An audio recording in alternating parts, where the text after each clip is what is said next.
Baik. Assalamualaikum warahmatullahi wabarakatuh. Kami dari kelompok 6 izin mempresentasikan materi mengenai analisis dan pelaporan keuangan. Sebelumnya, izinkan kami untuk perkenalkan kelompok kami. Next.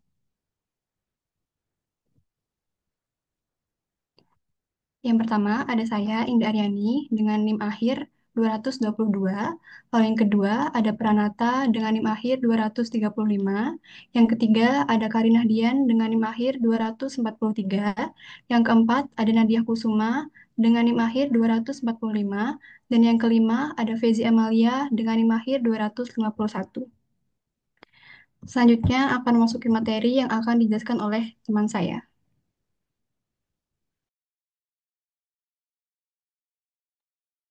Selanjutnya di sini ada subbab-subbabnya juga. Yang pertama tuh ada lingkungan pelaporan yang pastinya akan dijelaskan oleh saya. Terus ada sifat dan tujuan akuntansi.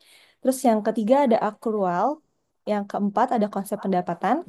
Yang kelima ada fair value. Yang keenam yang terakhir itu ada analisis akuntansi dan manajemen laba. Next. Subbab yang pertama akan dijelaskan oleh saya yaitu lingkungan pelaporan keuangan. Next. Pada buku yang menjadi acuan kami, lingkungan pelaporan keuangan ini tuh merujuk pada keseluruhan sistem yang mempengaruhi bagaimana laporan keuangan ini disusun, disajikan, dan dianalisis. Nah, ini tuh lingkungan itu tuh mencakup berbagai berbagai faktor, tepatnya ada 6 faktor. Yang pertama tuh ada standar akuntansi. Standar akuntansi ini adalah aturan yang mengatur bagaimana laporan keuangan disusun. Kalau misalnya secara internasionalnya ini tuh ada dua, yaitu ada Generally Accepted Accounting Principles. Yang kedua itu ada International Financial Reporting Standards. Nah, kalau di Indonesia sendiri itu tuh ada 5 aturan standar akuntansi sesuai dengan si perusahaan ini tuh menjalankan usaha apa atau dari segi mana. Contohnya itu ada SAK, SAP, terus ada SAS dan berbagai macamnya.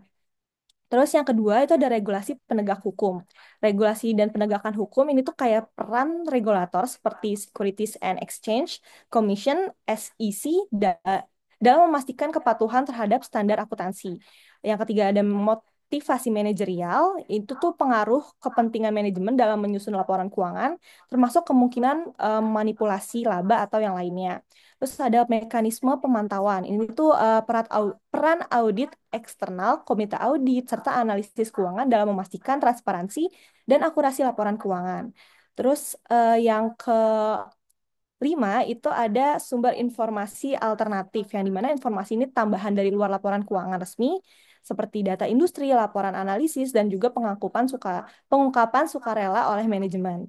Terus yang terakhir itu ada praktik industri. Ini tuh perbedaan standar akuntansi berdasarkan jenis industri tertentu.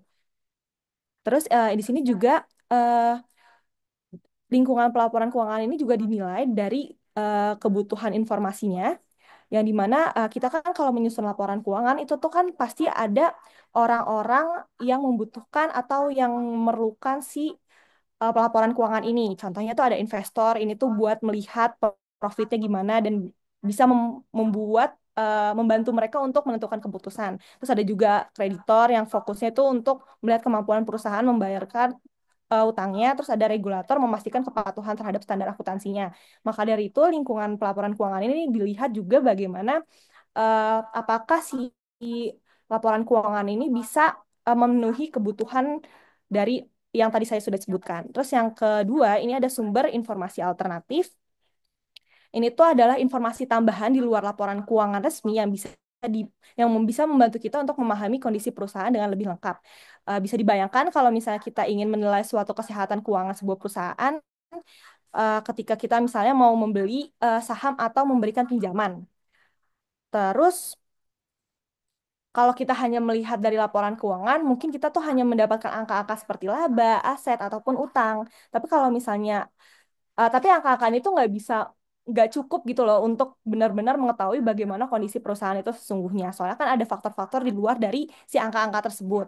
Maka dari itu ada si sumber informasi alternatif yang dari luar tersebut. Itu tuh contohnya tuh ada data ekonomi dan industri, terus ada laporan analisis keuangan dan juga pengungkapan sukarela dari manajemen.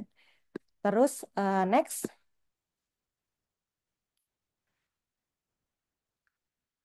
ini ada statutory financial report, yaitu laporan keuangan yang harus disusun dan disampaikan oleh perusahaan sesuai dengan persyaratan hukum dan persyaratan yang berlaku.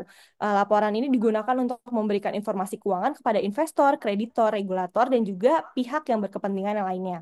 Ini ada tiga kategori utama dari laporan keuangan yang wajib kita laporkan. Itu yang perlu ada laporan yang biasa kita pakai juga itu tuh termasuk dalam laporan itu juga di laporan keuangan ini ada laporan tahunan atau annual report walaupun si eh, apa sih annual report ini tuh bukan bukan dokumen hukum wajib gitu loh. Terus ada juga formulir 10K adalah laporan wajib yang harus diajukan oleh perusahaan publik seperti Securities and Exchange Commission. Terus yang kedua itu ada laporan triwulanan. Laporan triwulanan ini perusahaan juga wajib menyerahkan laporan triwulanan kepada SEC untuk memberikan informasi keuangan yang lebih terkini. Laporan ini penting untuk memantau kinerja perusahaan dalam jangka pendek. Terus yang terakhir ada pengumuman laba. Ini tuh laporan keuangan tahunan dan laporan keuangan dan tahunan laporan keuangan tahunan atau triwulan itu kan hanya tersedia untuk publik setelah disiapkan dan diaudit ya. Nah, itu tuh biasanya karena harus diaudit itu biasanya membutuhkan atau memakan waktu lebih lama. Namun biasanya perusahaan tuh merilis informasi keuangan ini tuh lebih awal melalui si laporan pengumuman laba ini. Terus pengumuman ini tuh biasanya disebarkan kepada investor melalui berbagai media keuangan seperti The Wall Street Journal dan memberikan gambaran secara ringkas tentang posisi serta kinerja perusahaan sebelum laporan lengkapnya dilaporkan di publik gitu. Next.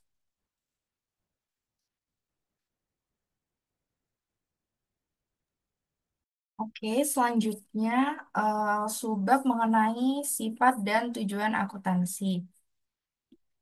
Di mana di sini dalam bagian ini kita akan membahas kualitas yang diinginkan, prinsip-prinsip dan konvensi yang mendasari akuntansi keuangan. Dengan wawasan ini kita dapat mengevaluasi kekuatan dan kelemahan akuntansi serta relevansinya dalam analisis dan pengambilan keputusan yang efektif. Oke, yang pertama kita akan membahas kualitas yang diinginkan dari informasi akuntansi. Yang pertama itu adalah relevansi, di mana di sini itu kapasitas informasi untuk mempengaruhi keputusan eh, menjadi kualitas utama dari suatu informasi akuntansi. Di sini diimplikasikan bahwa ketepatan waktu adalah karakteristik yang diinginkan dari informasi akuntansi. Laporan keuangan interim atau triwulanan sebagian besar dimotivasi oleh kebutuhan akan informasi yang tepat dan yang tepat waktu. Kemudian yang kedua ada keandalan. Keandalan adalah kualitas penting lainnya dari informasi keuangan di mana informasi itu harus dapat diandalkan, dapat diverifikasi, mewakili mewakili realitas secara akurat dan netral. Yang dimaksud dengan dapat diverifikasi ini, informasi tersebut benar-benar terjadi dan dapat dikonfirmasi. Kemudian untuk yang kedua ada mewakili realitas, itu berarti informasi tersebut mencerminkan kondisi ekonomi yang sebenarnya terjadi. Kemudian netralitas berarti informasi tersebut tidak memihak ataupun bias. Nah, dari kedua kualitas tadi, sering sering terdapat pertukaran antara relevansi dengan keandalan dalam informasi akuntansi. Misalnya, ketika pelaporan proyeksi keuangan dapat meningkatkan relevansi tetapi mengurangi keandalan. Demikian pula, perkiraan analisis lebih relevan daripada angka akrual berbasis data historis tetapi keandalannya lebih rendah.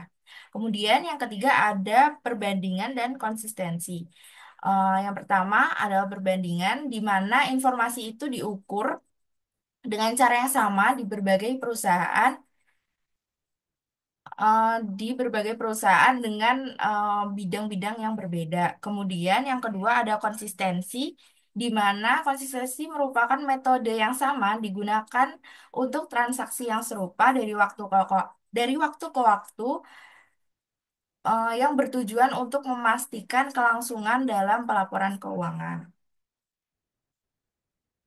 Kemudian yang selanjutnya saya akan membahas prinsip-prinsip penting dalam akuntansi.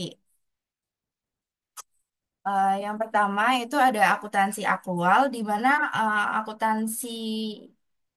akuntansi akrual merupakan akuntansi modern yang mengadopsi basis akrual dari lebih mengadopsi basis akrual daripada basis arus kas yang lebih primitif. Dalam akuntansi akrual, pendapat diakui pada saat diperoleh dan biaya saat terjadi, terlepas dari penerimaan atau pembayaran uang tunai. Kemudian yang kedua ada historical cost dan fair value. Untuk historical cost, akuntansi menggunakan konsep biaya historis ketika akan mengukur dan mencatat nilai aset dan kewajiban atas transaksi di masa lalu.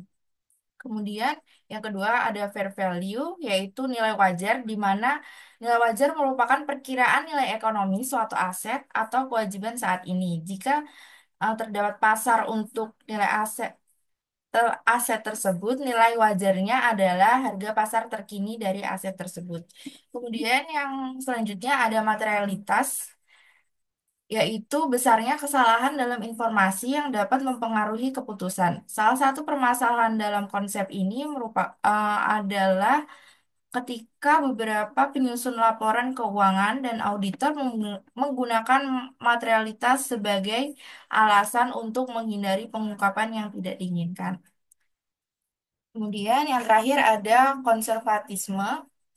Konservatisme dalam akuntansi itu berarti melaporkan pandangan yang paling tidak optimis ketika menghadapi ketidakpastian dalam pengukuran. Terdapat dua jenis konservatisme. Yang pertama, konservatisme tanpa syarat itu contohnya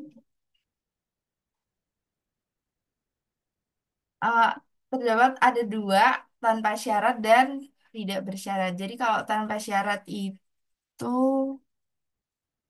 nggak kesukaan.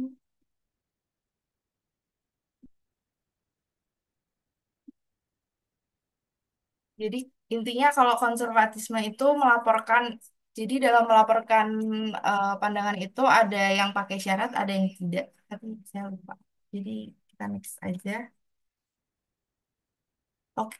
Selanjutnya itu ada relevansi dan keterbatasan akuntansi, di mana untuk mengukur seberapa relevan informasi keuangan dapat dilihat sejauh mana angka-angka tersebut mencerminkan harga saham.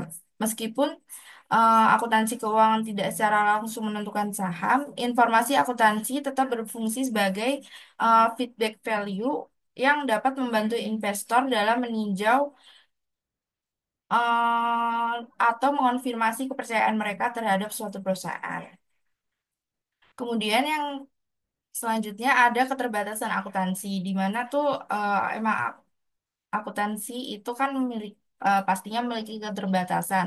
Namun terdapat juga tiga keunggulan utama dari sumber informasi akuntansi. Yang pertama itu timeliness, itu artinya dia diterbitkan di setiap kuartal dan tersedia 3 sampai 6 minggu setelah periode pelaporan informasi keuangan berakhir. Kemudian yang kedua ada frekuensi, di mana laporan keuangan hanya disusun secara periodik atau per kuartal. Kemudian yang ketiga forward-looking information, yaitu berisi perkiraan di masa depan. Kemudian yang selanjutnya ada subbab akrual yang menjadi landasan dari akuntansi. Nah, di sini mengapa akuntansi menggunakan berbasis akrual? Karena akuntansi ini, konsep ini tuh didukung oleh Financial Accounting Standard Board yang menyatakan bahwa informasi tentang laba perusahaan berdasarkan akuntansi akrual memberikan gambaran lebih baik tentang kemampuan perusahaan dalam menghasilkan arus kas di masa depan dibandingkan informasi yang hanya sebatas pada aspek penerimaan dan pembayaran kas yang uh, ada di metode basis kas. Kemudian, namun di sisi lain, akuntansi berbasis akrual ini juga memiliki kontra di mana para penentang berpendapat bahwa sistem ini itu penuh aturan yang rumit dan mengaburkan tujuan utama dari laporan keuangan, yaitu menyediakan informasi tentang arus kas dan kapasitas perusahaan dalam menghasilkan kas.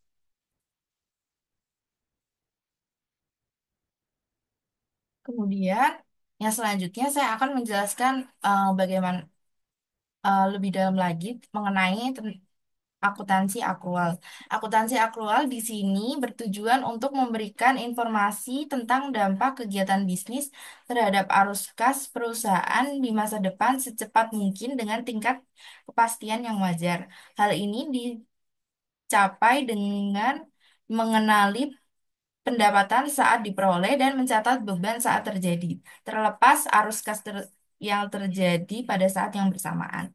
Di sini penyesuaian akrual itu dilakukan untuk menyesuaikan arus kas masuk dan keluar sehingga dapat mencerminkan pendapatan dan beban yang lebih baik.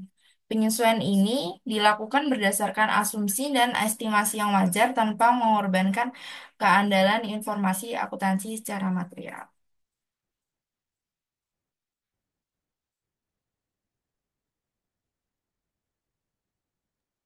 Yang selanjutnya akan membahas tentang konsep pendapatan.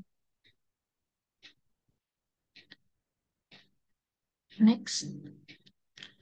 Nah, sebelum masuk ke subbabnya, kita akan mengenal apa itu pendapatan.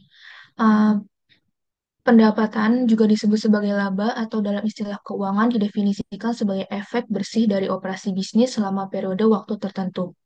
Nah, lebih lengkap lagi, pendapatan yang juga dikenal sebagai laba merupakan salah satu indikator utama dalam dunia keuangan. Dalam istilah keuangan, pendapatan didefinisikan sebagai hasil bersih yang diperoleh dari aktivitas operasional suatu bisnis dalam periode waktu tertentu setelah dikurangi dengan biaya dan pengeluaran yang terkait. Pendapatan mencerminkan efisiensi dan keberhasilan suatu perusahaan dalam menghasilkan keuntungan serta dapat menjalin ukur pertumbuhan dan stabilitas finansialnya. Nah, tujuan pendapatan. Secara konseptual, pendapatan bertujuan untuk memberikan ukuran perubahan kekayaan pemegang saham selama suatu periode dan perkiraan profitabilitas bisnis saat ini, yaitu sejauh mana bisnis mampu menutupi biaya operasinya dan mendapatkan pengembalian bagi para pemegang sahamnya. Memahami peran ganda pendapatan ini penting untuk analisis, khususnya peran pendapatan yang terakhir yaitu indikator tentang profitabilitas perusahaan.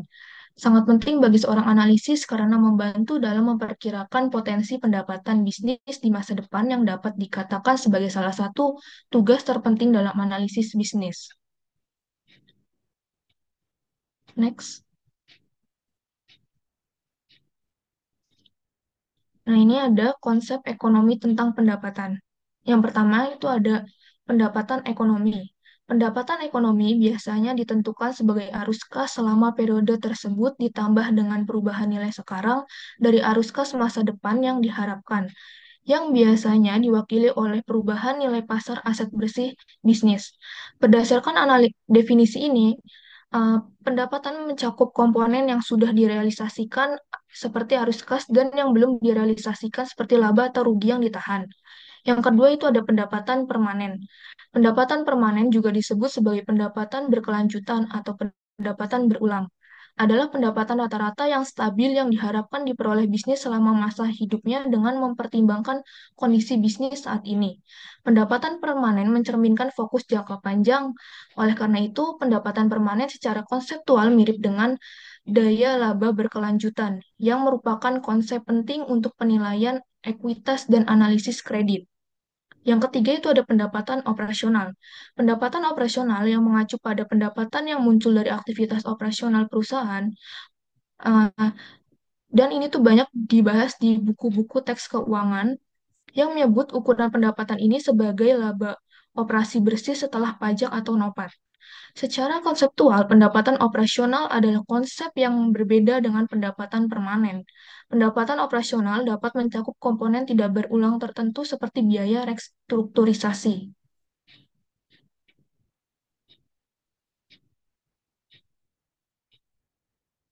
Nah, kita juga mengenal adanya konsep akuntansi pendapatan. Pendapatan akuntansi atau pendapatan yang dilaporkan didasarkan pada konsep akrual. Akuntansi akrual mencoba untuk mendapatkan ukuran pendapatan yang tidak hanya mempertimbangkan arus kas saat ini, tetapi juga implikasi arus kas masa depan dari transaksi saat ini. Sebagai contoh, akuntansi akrual mengakui arus kas masa depan dari peninjauan kredit dengan melaporkan pendapatan ketika penjualan dilakukan dan sebelum kas diterima. Tugas utama dalam analisis laporan keuangan adalah untuk menyesuaikan laba akuntansi untuk lebih mencerminkan konsep ekonomi alternatif dari laba. Nah, dalam konsep akuntansi pendapatan, kita juga mengenal adanya pengakuan dan pencocokan pendapatan. Tujuan utama akuntansi akrual adalah pengukuran pendapatan.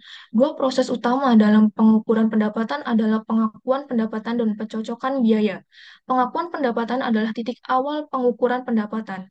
Dua analisis yang diperlukan untuk pengakuan adalah telah direalisasikan atau dapat direalisasikan.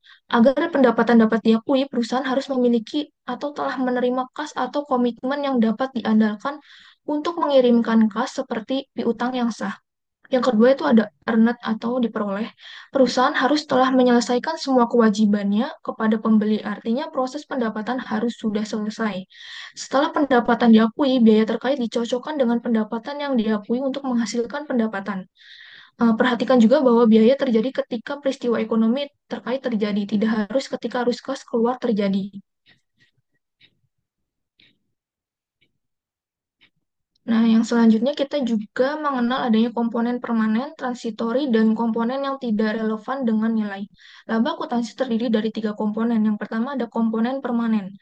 Komponen permanen atau berulang dari pendapatan akuntansi permanen dari pendapatan akuntansi diharapkan bertahap tanpa batas waktu. Komponen ini memiliki karakteristik yang identik dengan konsep ekonomi pendapatan permanen.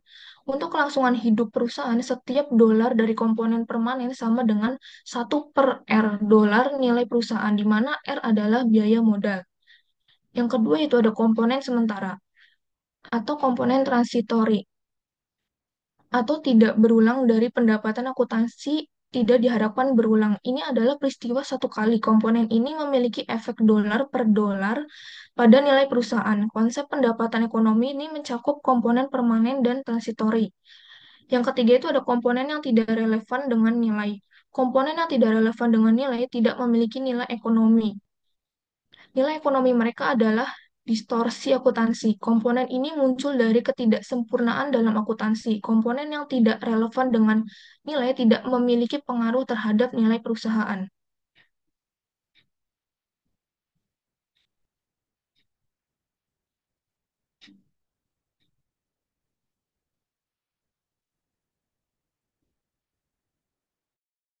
Next.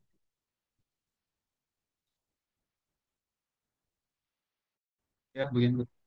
Baik, materi yang selanjutnya itu fair value. Next. Baik, baik, jadi fair itu mencerminkan nilai aset dan kewajiban berdasarkan harga pasar yang berlaku saat ini. Ini bertujuan untuk meningkatkan relevansi informasi keuangan dengan menggambarkan kondisi ekonomi terkini. Nah, perbedaannya dengan biaya historis yaitu biaya historis mencatat aset atau kewajiban berdasarkan harga pembelian apresiasi atau amortisasi. Pendekatan ini lebih stabil, tetap menunjukkan di pasar kerja. Eh, Sedangkan fair value itu mempengaruhi nilai aset berdasarkan harga pasar saat ini, sehingga lebih dinamis dan dapat mencerminkan realitas ekonomi yang akurat. Namun pendekatan ini juga dapat meningkatkan volatilitas laporan keuangan, terutama jika pasar tidak stabil. Next.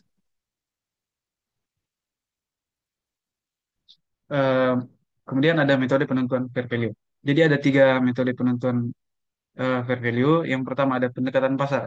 Nah, pendekatan pasar ini menggunakan harga aset yang serupa dengan serupa yang diperdagangkan di pasar aktif secara referensi. Contohnya harga saham di bursa efek.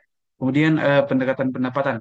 Nah, pendekatan ini menggunakan mengestimasi nilai berdasarkan arus kas masa depan yang didiskontokan. Contohnya valuasi perubahan berbasis proyeksi laba mendatang. Kemudian yang ketiga ada pendekatan biaya. Di pendekatan ini menggunakan dengan cara menghitung biaya yang dibutuhkan untuk mengganti aset tersebut dalam kondisi yang sama seperti biaya pembangunan kembali properti. Next. Dampak fair value pada laporan keuangan. Nah, jadi penerapan fair value dalam laporan keuangan memiliki beberapa konsekuensi penting.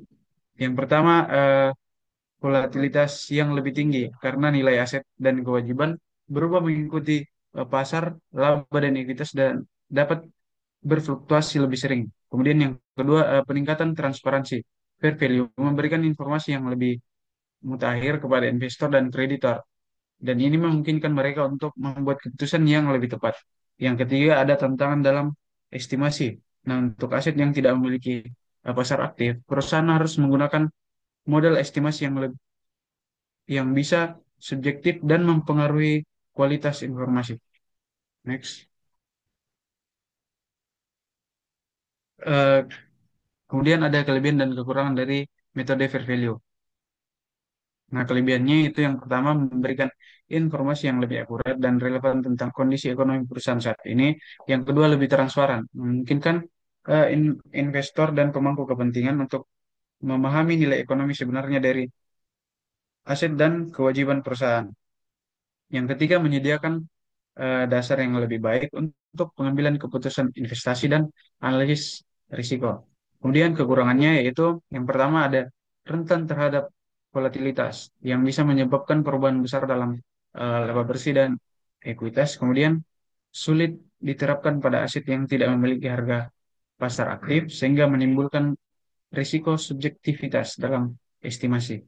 Dan yang terakhir dapat menciptakan ketidakpastian bagi investor jika perubahan nilai wajar tidak dapat diprediksi dengan baik. Next.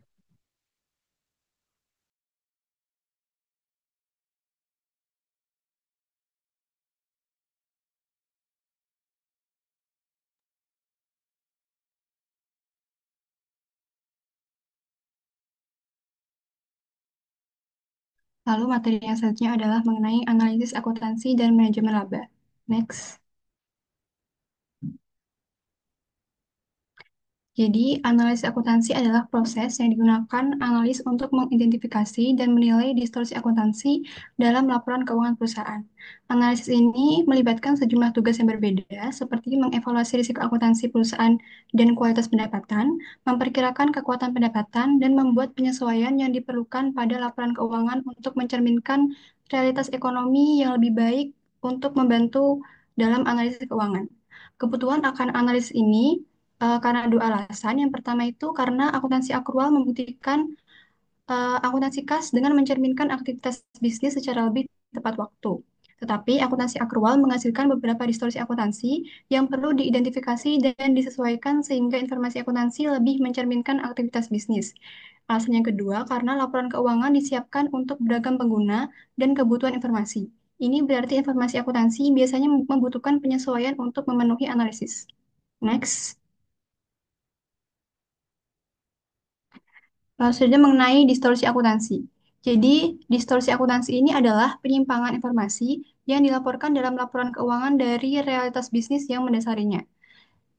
Distorsi ini muncul dari sifat akuntansi akrual yang mencakup standar akuntansi, kesalahan estimasi, dan juga keadilan versus relevansi.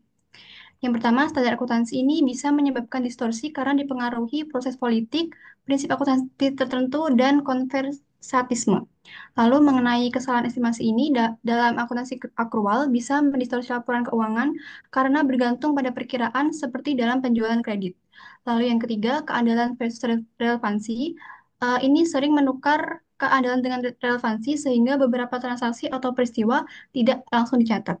Next. Lalu selanjutnya mengenai manajemen laba. Jadi, manajemen laba adalah tindakan yang dilakukan oleh pihak manajemen perusahaan untuk mempengaruhi atau mengelola jumlah laba yang dilaporkan dalam laporan keuangan. Manajemen laba ini bertujuan untuk memenuhi target atau ekspektasi tertentu yang dapat menguntungkan manajer atau perusahaan, seperti mencatat target bonus, menghindari pelanggaran perjanjian utang, atau mempengaruhi harga saham perusahaan di pasar. Ada tiga strategi manajemen laba yang saya digunakan. Yang pertama itu meningkatkan pendapatan, yaitu dengan meningkatkan pendapatan yang dilaporkan dalam periode tertentu. Lalu yang kedua, menggunakan strategi big bet, yaitu dengan menghapus kerugian atau biaya besar dalam suatu periode. Lalu yang ketiga, ada strategi perataan pendapatan, yaitu dengan mengurangi volatilitas pendapatan dengan melaporkan sebagian pendapatan pada tahun-tahun sebelumnya. Lalu next. Lalu saja mengenai motivasi manajemen laba, ada tiga alasan. Yang pertama itu karena kontrak intensif, yaitu kontrak dengan bonus atau perjanjian utang yang bergantung pada pendapatan yang dilaporkan. Yang kedua karena efek harga saham, yaitu dengan mengelola pendapatan atau mengurangi biaya pajak, pengawasan pemerintah atau tuntutan serikat pekerja. Lalu yang ketiga, intensif lainnya, yaitu manajer berusaha untuk meningkatkan laba agar meningkatkan harga saham atau mengalahkan ekspektasi pasar. Lalu ada mengenai mekanisme manajemen laba, ada dua, yaitu yang pertama pergeseran pendapatan, yang kedua manajemen pendapatan klasifikasi. Next. Lalu selanjutnya ada implikasi analisis manajemen laba. Jadi untuk mendeteksi manajemen laba, analis harus memeriksa yang pertama itu insentif untuk manajemen laba, yang kedua reputasi dan sejarah manajemen untuk menilai integritas manajer, yang ketiga pola yang konsisten dalam pengelolaan pendapatan seperti konsistensi dalam mengelola komponen laporan keuangan, dan yang keempat peluang manajemen laba tergantung pada seberapa besar penilaian yang diperlukan dalam aktivitas bisnis.